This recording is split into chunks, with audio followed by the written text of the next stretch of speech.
মনীষা দাসের স্মৃতির প্রতি শ্রদ্ধা জানিয়ে এবং ঘটনার সুষ্ঠু তদন্ত ও ন্যায় বিচারের দাবিতে মৌন প্রতিবাদ কর্মসূচির আয়োজন করল ডিওয়াইএফআই ডুকলি বিভাগীয় কমিটির অন্তর্গত বেলাবর চারিপাড়া অঞ্চল কমিটি। মোমবাতি জ্বালিয়ে প্রতিবাদে সামিল হন সংগঠনের নেতৃবৃন্দের পাশাপাশি এলাকার বহু নারী পুরুষ।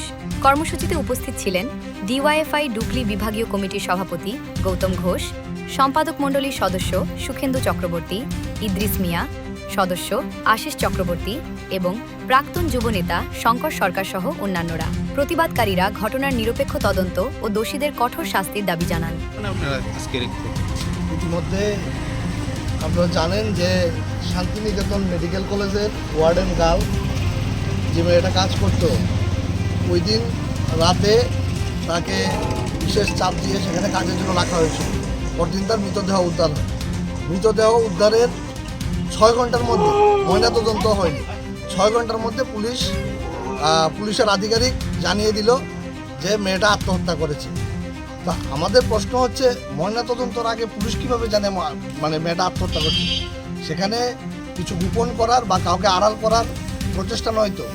ভারতের গণতান্ত্রিক যুব ফেডারেশন এবং ভারতের ছাত্র ফেডারেশন বেলাবর চারিপাড়া অঞ্চল কমিটি আমরা এই যে এই রহস্য উন্মোচন এবং প্রকৃত দোষীদের এবং ঘটনা সুষ্ঠু তদন্ত আমরা চাই এবং প্রকৃত দোষীদের আমরা শাস্তি চাই। শুধুমাত্র আজকের দিনে দাঁড়িয়ে এই ঘটনাটা না, আপনারা দেখেছেন যে এর কয়েকদিন আগে আনন্দনগরে একটা 13 বছরের মেয়ে, সেখানকার মধ্যে পিআইয়ের রুমের মধ্যে 6 ঘন্টা আটক করে তাকে ধর্ষণ করা হয়েছে। গতকালকে পিত্রাতে সেম গণধর্ষণ করা হয়েছে।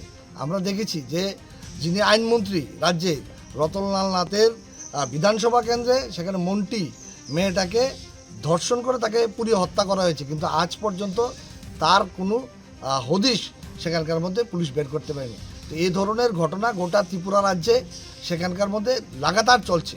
আমরা ডিওয়াইএফআই আমরা এই যে ব্যবস্থা তার বিরুদ্ধে আমরা সোচ্চার হচ্ছি এবং আমরা স্পষ্ট ভাষায় বলতে চাইছি যে এই যে জঙ্গলের রাজত্ব চলছে, এই জঙ্গলের রাজত্বের অবসান চাই। সমাজদ্রোহী নেশা কারবারিরা আজকে গোটা রাজ্যকে সেখানকার মধ্যে ডমিনেট করছে। পুলিশ সেখানে ঠুটু জগন্নাথের ভূমিকা পালন করছে। পুলিশের যারা আধিকারিক রয়েছে, পুলিশের কর্মী রয়েছে, তারা নেশা কারবারের সাথে যুক্ত হচ্ছে।